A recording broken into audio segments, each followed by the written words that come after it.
Salut à tous, l'histoire du Japon est un des principaux sujets abordés sur cette chaîne. Aussi, je ne pouvais évidemment pas passer à côté de Shogun, cette mini-série qui cartonne depuis février sur Disney+.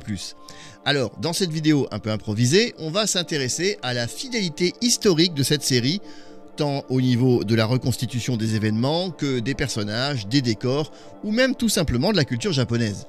Alors je précise tout de suite que je ne vais pas parler de la fidélité de l'adaptation du roman, pour la bonne et simple raison que je ne l'ai pas lu. Aussi, je laisse à d'autres le soin de la critique sur ce sujet. Je n'ai pas vu non plus la mini-série des années 80, donc je m'abstiendrai de toute comparaison. La seule chose qui m'intéresse ici, c'est l'histoire avec un grand H, et la manière dont les scénaristes l'ont reproduite à l'écran. Et d'entrée de jeu, je vais être franc, après toutes les adaptations foireuses sur le Japon, sa culture, son histoire ou sa pop culture par les Américains, j'avoue que j'appréhendais tout de même pas mal celle-ci. Et je dois dire que, à l'instar de l'adaptation de la série Yu Yu Hakusho en live par Netflix, dont j'ai déjà parlé sur la chaîne, j'ai été agréablement surpris. Et ce, dès le premier épisode. Je dirais même que ce serait un pur bonheur si tous les films ou séries inspirés ou situés au Japon étaient de cette qualité-là. Déjà, visuellement, faut bien l'avouer, c'est une claque. La reconstitution du Japon féodal du XVIe siècle est bluffante de réalisme, surtout quand on sait que ça n'a pas été tourné au Japon. Alors, bien entendu, les effets spéciaux aident beaucoup, mais force est de reconnaître que les décors reconstitués sont incroyables. La précision des détails m'a impressionné. Si on veut pinailler, on peut se dire que c'est parfois même un peu too much. Par exemple, le château d'Osaka, qui est certes grandiose, très réaliste, carrément magnifique même. Mais justement, un poil trop beau pour être vrai, on va dire. Bon, évidemment, lorsqu'on le compare avec sa reconstitution réelle à Osaka, on voit tout de suite la différence. Alors, pour les néophytes, je précise que le château que l'on peut visiter à Osaka n'est pas le château d'origine du XVIe siècle. Comme je viens de le dire, c'est une reconstitution datant du XXe siècle et qui abrite un musée. Comme la grande majorité des châteaux que l'on trouve au Japon aujourd'hui d'ailleurs. Seuls 12 d'entre eux sont d'époque et toujours debout aujourd'hui. Osaka n'en fait hélas pas partie, mais c'est clairement un des plus beaux quand même. De fait, le château d'origine était nécessairement différent et sans aucun doute plus grand et peut-être même encore plus beau. Donc le parti pris des réalisateurs de la série de le magnifier de la sorte peut se comprendre et se justifier, même s'ils ont sans doute pas mal exagéré pour lui donner encore plus de prestance et montrer à quel point Osaka était alors le centre névralgique du Japon et que le château que Hideyoshi avait fait bâtir reflétait bien la puissance et la mégalomanie du personnage. Alors, première précision pour celles et ceux qui ne sont pas familiers avec l'histoire du Japon, Hideyoshi, c'est le personnage auquel il est fait référence dans la série sous le nom de Taiko. Alors d'ailleurs, c'est pas son nom, c'est son titre. Toyotomi Hideyoshi est le second des 3 réunificateurs du pays. Parti de rien, il était fils de paysan, il a gravi tous les échelons jusqu'au rang suprême de Taiko, il sera d'ailleurs le seul personnage de l'histoire à aller jusque-là. Pour ainsi dire, même l'empereur n'a jamais eu un tel pouvoir. Et quand je parlais de détails à l'instant, j'ai vraiment apprécié de voir son armure trôner dans la grande salle du château dès le premier épisode. Oui, l'armure de samouraï que l'on aperçoit derrière le personnage d'Ishido est bien celle du vrai Hideyoshi, ou du moins, c'est une reproduction très fidèle. Quoi qu'il en soit, du point de vue des décors ou même des costumes, on sent qu'une grande précision a été apportée parce que tout semble très fidèle à ce que l'on connaît de cette époque. Alors, je dois tout de même préciser que je ne suis pas historien, bien sûr. Je me contente de faire de la vulgarisation en tant que passionné du Japon et de son histoire. Donc, peut-être que de vrais experts pourraient y voir certaines erreurs, mais à mon humble avis, s'il y en a, elles sont minimes. Personnellement, à part le château dont on vient de parler, qui est peut-être un poil exagéré, je pense notamment à la taille imposante de la grande salle où se réunit le conseil, pour le reste, franchement, rien à dire. En tout cas, ce qui est clair, c'est que les créateurs de la série se sont vraiment bien documentés sur la véritable histoire du Japon. Ce qui n'est pas très étonnant quand on voit le casting, vous me direz. Bon, j'ai pas examiné le générique de fin à la loupe non plus, mais j'imagine que les consultants originaires du pays du soleil levant ne doivent pas manquer. Et c'est une très bonne chose qu'ils se soient si bien entourés. Du coup, les plus perspicaces pourront remarquer certains détails qui font vraiment plaisir. Alors je parlais de l'armure de Hideyoshi à l'instant, mais je pourrais également citer la petite référence au quartier de Yoshiwara dans l'épisode 7 si je me trompe pas. Oui, le 7 ou le 6, je sais plus, mais bon. Lorsque l'on voit la Mama-san et ses filles se balader dans l'espèce de marécage qui deviendra le futur quartier des plaisirs d'Edo. Un passage qui m'a bien fait rire en plus, j'avoue, quand on voit les prêtres qui découvrent en même temps qui seront les futurs voisins de leur église. J'avoue, c'était assez jouissif.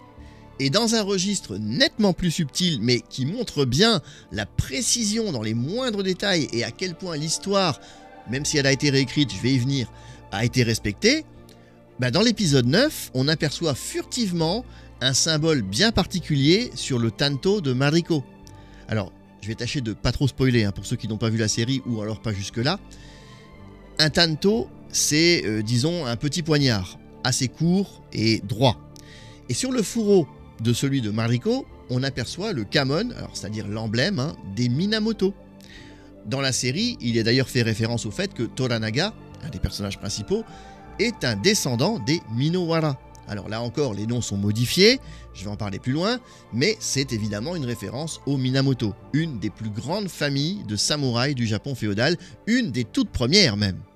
Donc, en clair, c'est un nom vraiment prestigieux. Et certains emblèmes sont d'ailleurs respectés dans la série. Il y a celui-ci, dont je viens de parler, ainsi que celui de Toranaga, celui-là, alias Tokugawa Ieyasu dans l'histoire réelle. Le fait que Mariko ait ce kamon sur son tanto montre bien qu'elle se réclame elle aussi des illustres Minamoto. Et il y a un lien avec le titre de la série également, puisque tous les shoguns du Japon, à quelques exceptions près, mais si je rentre dans les détails on n'en finira pas, tous les shoguns donc sont des Minamoto ou des descendants de ces derniers. Le Japon de l'époque est donc très fidèlement reconstitué et ça c'est déjà un très bon point de départ. Mais alors qu'en est-il de l'histoire en elle-même ? À la base, Shogun, c'est un roman, donc une fiction écrite par James Clavell dans les années 70. Bon, c'est bien sûr un roman historique et à ce que j'ai pu lire, l'adaptation est plutôt fidèle au roman elle aussi. Mais comme je l'ai dit, sur ce point, je peux pas trop juger. Alors vous me direz que j'aurais pu prendre la peine de le lire, oui c'est vrai. Seulement, j'ai déjà pas mal de lectures en cours là, et entre autres sur l'histoire du Japon justement, et qui sont nécessaires pour l'écriture des futures vidéos, alors désolé, mais j'avais vraiment pas le temps pour ça si je voulais sortir cette vidéo avant la fin de la diffusion de la série. Et d'ailleurs au passage, je précise que je tourne cette vidéo après le visionnage de l'épisode 9, donc je sais pas encore comment ça se termine, même si j'en ai une vague idée. Mais bon, parlons donc de cette histoire, l'histoire avec un grand H bien sûr. La série s'appuie évidemment sur des faits historiques. On a déjà vu qu'il y avait quelques références habiles dans les décors. Et je dois avouer qu'en plus d'une reconstitution fidèle de ces derniers, l'histoire proprement dite est elle aussi relativement bien respectée. Je vais commencer par vous donner mon sentiment global sur la série, à présent que celle-ci touche à sa fin. Pour moi, on peut clairement la scinder en deux parties. Je m'explique. Durant les 5 premiers épisodes, j'ai été là encore agréablement surpris de voir à quel point la véritable histoire du Japon était mise en scène de manière plutôt fidèle. Évidemment, ça reste une fiction, donc il y a des différences plus ou moins importantes et de nombreux détails sont ajoutés pour les besoins du scénario. Mais globalement, ça tient carrément bien la route. Et à la moitié de la série, ça m'a fait un peu penser à Retour vers le futur. Vous savez, lorsque soudain, l'histoire emprunte une timeline différente. Plus on avance dans la suite de la série, et plus l'histoire est réécrite, remaniée. En gros, c'est comme si Clavell avait refait l'histoire à sa façon, comme s'il en avait donné sa propre interprétation. Vous me direz que c'est sans doute le propre d'un roman historique. Donc, au fur et à mesure qu'on progresse dans la série, on s'éloigne de l'histoire originelle pour créer une autre timeline. C'est-à-dire que l'on garde les personnages principaux, la trame principale évidemment, mais on en crée d'autres pour les besoins du scénario. Alors, je veux pas spoiler, donc j'aurai du mal à donner des exemples, mais je pense que vous avez compris l'idée. En clair, c'est une autre version de l'histoire, tout simplement. Et je dois avouer que ça tient toujours la route, et c'est ça qui est très fort. Parce que même si ça ne s'est pas passé comme ça, ça aurait très bien pu se passer de cette façon. Donc c'est plutôt bien vu. Et puis ça renforce l'intérêt de la série pour les gens qui, comme moi, connaissent l'histoire du Japon. Alors, non pas que la première partie n'a pas d'intérêt, parce que la grande force de cette série, c'est surtout le fait qu'elle met l'accent sur un personnage pour le moins méconnu de l'histoire japonaise. Étant donné que tout le scénario tourne autour de lui, c'est une manière de voir l'histoire sous un angle très différent de celui qu'on peut trouver habituellement dans les livres, ou même dans les taiga dramas. D'ailleurs c'est bien simple, Vu le réalisme et la proximité de la série avec l'histoire du Japon dans les premiers épisodes, j'avais clairement l'impression de regarder un de ces dramas, hein, ce qui fait que j'ai pas du tout été dépaysé. Une impression clairement renforcée par l'omniprésence d'acteurs japonais à l'écran et le fait que la série ait fait le choix de conserver les dialogues dans leur langue d'origine. Et ça, mais je dois dire que c'est une des choses que j'ai, mais alors le plus apprécié. Hein. J'ai regardé la série en VO, mais d'après ce que j'ai compris, c'est pareil dans toutes les versions. Les Japonais parlent japonais et les dialogues sont sous-titrés d'office. Alors pour les puristes, c'est franchement un vrai régal de constater que les acteurs nippons n'ont pas été doublés. Oh, déjà rien qu'avec ça, j'avoue que la série partait avec un gros avantage à mes yeux. Hein. Ah oui, et pour ceux qui ne connaissent pas, les Taiga Dramas, ce sont des séries télévisées japonaises produites par la NHK, la principale chaîne de télé au Japon. Ce sont des séries historiques. Alors là, pour le coup, totalement fidèles à l'histoire, ou en tout cas qui se veulent être le plus fidèles possible à la réalité historique. Elles existent depuis les années 50 ou 60 et la chaîne en produit une nouvelle chaque année. Et petite anecdote perso qui m'a bien fait sourire, j'ai démarré le visionnage de Shogun juste après avoir terminé un de ces dramas intitulé Taiheiki et qui est sorti en 1991. Et l'acteur principal de ce drama n'était autre que Sanada Hiroyuki, le même que celui qui interprète Toranaga dans Shogun. Sympathique coïncidence, j'avoue. En tout cas, ça montre bien que la série colle au mieux à l'histoire réelle du pays.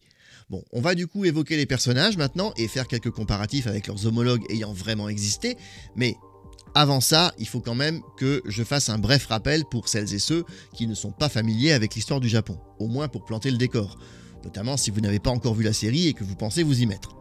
J'en profite aussi pour ajouter que du point de vue des dates, bon, là il y a quelques petites incohérences dans la série, rien de bien méchant, hein, mais bon, je voulais quand même le souligner. L'histoire se déroule donc à la toute fin du XVIe siècle, ce qui correspond à la fin d'une période que l'on a appelée le Sengoku Jidai, ou l'époque des provinces en guerre. C'est une période de guerres civiles incessantes qui dure depuis 1477, soit depuis déjà plus d'un siècle lorsque démarre la série. Une époque où pratiquement tous les seigneurs de guerre tentent de conquérir les territoires de leurs voisins. Oui, je schématise énormément comme toujours. Le chaos règne donc dans le pays car la principale autorité, le shogun, n'a quasiment plus aucun pouvoir. D'ailleurs, c'est bien simple, au moment où se passe la série, il n'y a tout simplement plus de shogun. Et ce, depuis déjà plus d'une vingtaine d'années. Quant à l'empereur, alors là, inutile d'en parler, lui, ça fait belle lurette qu'il ne fait plus que de la figuration. Comment on en est arrivé là ? Ce serait bien trop long à tout expliquer, mais si ça vous intéresse, je vous invite chaudement à aller voir les vidéos d'histoire sur la chaîne et à vous abonner pour ne pas manquer les prochaines, parce que pour le moment, j'en suis pas encore arrivé à cette période-là. Et soit dit en passant, pour les amateurs qui l'attendent peut-être, on démarre Kamakura dans 2 semaines. Mais revenons à nos samouraïs. Au cours de cette période troublée, 3 grands personnages vont tour à tour parvenir à réunifier le pays. Oda Nobunaga d'abord, à partir du milieu du XVIe siècle, Toyotomi Hideyoshi, dont je parlais tout à l'heure ensuite, et enfin Tokugawa Ieyasu, alias Toranaga dans la série. Du coup, désolé, je sais que ça spoil un petit peu la fin, mais ça n'enlève rien à l'intérêt de la série, croyez-moi. On considère parfois que c'est Hideyoshi qui a vraiment réunifié le pays et que Tokugawa n'a fait que prendre le pouvoir après sa mort. C'est une manière de voir les choses qui se tient, mais personnellement, je considère tout de même qu'à la mort de Hideyoshi, le pays est d'une certaine façon encore divisé en deux, l'ouest et l'est. Les fidèles de Hideyoshi étant situés à l'ouest, avec Ishida Mitsunari comme commandant en chef, représenté par Ishido dans la série, et ceux de Tokugawa à l'est, du côté d'Edo, la future capitale que l'on connaît aujourd'hui sous le nom de Tokyo. Tiens d'ailleurs, même si on ne la voit pas dans la série, puisque celle-ci se concentre sur Osaka, la capitale de l'époque, c'est bien Kyoto. Du coup, vous comprenez un peu mieux le contexte dans lequel la série commence, j'espère. Et l'antagonisme qui oppose Ishido et Toranaga. Bon, je ne vais pas rentrer dans les détails du conseil des 5 régents, parce que là, je vais perdre les derniers d'entre vous qui ont survécu jusqu'ici. Dernière précision toutefois, la présence des jésuites portugais au Japon. Alors, ils sont en effet arrivés vers le milieu du XVIe siècle, en 1542 si je ne me trompe pas, et leur présence a été tolérée jusque-là, notamment par Nobunaga. Avec Hideyoshi, c'était déjà un peu différent, et sous Tokugawa, ça va clairement partir en persécution contre les chrétiens.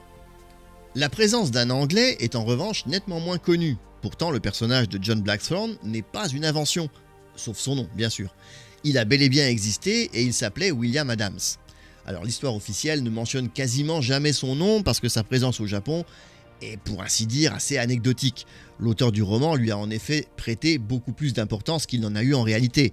Ce qui est normal puisqu'il est parti de cette histoire peu connue pour en faire son personnage central. Toutefois, le début de la série retrace bien l'arrivée d'Adams au Japon. Celui-ci se trouvait effectivement à bord d'un navire hollandais embarqué dans une sorte de tour du monde après avoir franchi le détroit de Magellan. Un trajet qui à l'époque n'avait pour ainsi dire jamais été fait. Il y avait au départ 5 navires, mais les tempêtes et les maladies ont fait que lorsque celui d'Adams débarque au Japon, il n'en reste plus qu'un, avec une vingtaine de personnes à bord, lui inclus. Adams n'a pas débarqué à Izu comme dans la série, mais du côté de Bungo, sur la côte est de Kyushu. La suite est plutôt correcte. Tokugawa Ieyasu comprend vite qu'il peut apprendre beaucoup de ce barbare, notamment les choses que les Portugais ne lui disent pas. Alors le terme barbare, ou nanbanjin en japonais, peut sembler outrancier, mais c'est bel et bien ainsi qu'étaient vus les noms japonais à l'époque. Il faut se remettre un peu dans le contexte. Le Japon est un archipel. L'isolement a toujours fait partie de l'ADN de ses habitants. Aussi pour eux, toute personne venant de l'extérieur pouvait facilement être assimilée à un barbare, surtout vu la grosse différence culturelle entre les locaux et les autres populations, même asiatiques. Le Japon s'est considéré pendant très longtemps comme le pays des dieux, et le raffinement, aussi bien que la discipline et une quasi-déification du respect et du protocole ont presque toujours fait partie intégrante de leur existence. On peut le constater aujourd'hui encore d'ailleurs. Certes, le Japon a établi des relations commerciales avec le continent, la Chine ou la Corée par exemple, mais jusqu'ici, les seuls étrangers autres que des marchands ayant jamais débarqué dans l'archipel, c'était les Mongols qui ont tenté d'envahir le pays au XIIIe siècle. Et on va en reparler bientôt dans une prochaine vidéo. Voilà en tout cas d'où vient la défiance des Japonais envers le personnage de Blackthorn dans la série. À cela s'ajoutent les calomnies propagées par les Portugais qui évidemment ne portent pas les Anglais dans leur cœur à cette époque et qui tentent de le faire condamner. Véridique également le fait que Tokugawa ait fait d'Adams un hatamoto, autrement dit un vassal de haut rang. Il faut comprendre que c'est un véritable honneur parce que parmi les vassaux, les hatamoto, qui sont d'ailleurs une création de Tokugawa, ils sont les seuls à pouvoir demander audience au shogun lui-même. Enfin, ici en l'occurrence au seigneur, parce que Tokugawa n'est pas encore shogun à ce moment-là. Je suppose d'ailleurs que si le roman puis la série ont été nommés ainsi, c'est sûrement parce qu'il doit le devenir à la fin.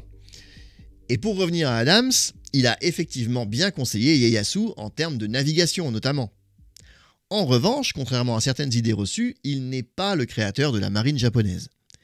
Et pour ce qui est du personnage de la série, il est évidemment montré sous un jour plus romanesque et héroïque qu'Adams le fut en réalité. Mais dans l'ensemble, c'est plutôt fidèle à ce qu'a vécu le marin anglais. Pour ce qui est des autres personnages, alors là j'avoue que je m'amuse pas mal depuis le début de la série à tenter de savoir qui est qui entre les noms utilisés dans la fiction et les noms réels. Et je dois dire que si c'est évident pour certains, ça l'est nettement moins pour d'autres. Les membres du Conseil des Régents notamment, alors là j'avoue que j'arrive toujours pas à savoir qui est qui exactement. Même en ayant revérifié les biographies de chacun. Bref, heureusement, ça reste des personnages secondaires dans la série, donc c'est pas bien grave. Pour ce qui est des personnages principaux, en revanche, là c'est déjà plus facile. On a déjà évoqué les 2 chefs de guerre, Ishido et Toranaga, respectivement dans l'histoire réelle, Ishida Mitsunari et Tokugawa Ieyasu. Mitsunari ne fait pas vraiment partie du Conseil des 5, mais il était très proche de Hideyoshi, qui le considérait presque comme un fils adoptif, d'où son rôle très important et son dévouement sans borne à l'héritier du Taiko et à sa mère. Alors ces deux-là, on les voit pas beaucoup, mais il s'agit de Hideyori, le jeune fils de Hideyoshi, trop jeune effectivement pour régner à la mort de son père, ce qui l'a justement obligé à créer ce Conseil des Régents. Son ultime coup de maître, on va dire, pour empêcher Ieyasu de prendre le pouvoir. Ouais, Hideyoshi c'était quelqu'un d'extrêmement rusé et aussi un grand stratège. Sa mère, la mère de Hideyori, pas de Hideyoshi bien sûr, sa mère donc, à l'héritier, Ochiba dans la série, c'est Chacha. Oui, je sais, le nom prête à sourire, aussi appelée Yododono, après être devenue la concubine de Hideyoshi. Un personnage très intéressant et au caractère bien trempé. D'ailleurs, on le voit bien dans la série, où elle est présentée comme une sorte de manipulatrice. Alors, c'est peut-être un peu exagéré d'ailleurs. Par contre, Ce qui est faux concernant ce personnage, c'est qu'on nous dit à un moment donné qu'elle est la fille du prédécesseur de Hideyoshi, autrement dit, de Nobunaga. Alors évidemment, ça renforce le côté dramatique du fait des origines de Mariko dont je vais parler dans un instant. Donc c'est sans doute pour ça que ce lien de parenté a été créé. Enfin, il y a quand même bien un lien de parenté entre Chacha et Nobunaga, puisqu'elle était en réalité sa nièce. Reste évidemment le personnage de Mariko, pratiquement aussi important que celui de Blackthorn dans la série, puisque c'est elle qui est désignée comme traductrice, étant donné qu'elle s'est convertie au christianisme et qu'elle a également appris le portugais. Alors là, dans la VO, les personnages parlent anglais pour le coup. Bon, ça simplifie évidemment les choses, j'en veux pas à la production de ne pas les avoir fait parler portugais. Je pense que là, ça aurait quand même été assez compliqué. Détail intéressant pour les amateurs d'histoire, le fait que le nom de famille de Mariko soit le même que dans la véritable histoire, Akechi. Il s'agit en effet d'Akechi Tama, la fille d'Akechi Mitsuhide. Alors, ainsi que cela nous est révélé dans la série, Mitsuhide, qui est appelé Jinsai dans la fiction, est considéré comme un traître puisqu'il a assassiné Nobunaga. Bon, je ne vais pas vous raconter cet épisode et la controverse qui l'entoure ici, je crois que la vidéo est déjà assez longue comme ça. Mais pour finir avec Mariko, le personnage dont elle s'inspire est plus connu sous le nom d'Hosokawa Gracia. Hosokawa étant le nom de son mari, celui que l'on voit sous le nom de Buntaro dans la série, et Gracia étant son nom de baptême. En effet, lorsque les jésuites portugais parvenaient à convertir des Japonais au christianisme, ils procédaient à leur baptême et ils en profitaient pour leur donner des noms à consonance européenne. Voilà. Et pour conclure, vous vous en doutez, c'est une série que j'ai vraiment bien aimée. Et même en sachant tout ce dont je vous ai parlé sur l'histoire du Japon, je suis impatient de savoir comment ça va se finir. Alors encore une fois, merci de ne pas spoiler dans les commentaires. Si vous l'avez vu, par contre, n'hésitez pas à me dire ce que vous en avez pensé, si vous connaissiez déjà l'histoire réelle ou pas. Et si c'est pas le cas, j'espère que vous en savez plus maintenant et que ça vous a plu, bien sûr. Là aussi, dites-moi ce qu'il en est en commentaire. Pensez aussi à liker et à partager la vidéo, c'est important. Et si vous venez de découvrir la chaîne et que l'histoire du Japon ou la culture japonaise en général vous intéresse, n'hésitez pas à vous abonner. Quant à moi, je vous donne rendez-vous la semaine prochaine pour une nouvelle vidéo. Là, on va repartir en voyage. Et d'ici là, portez-vous bien. Et comme d'hab, continuez d'aimer le Japon. Matane!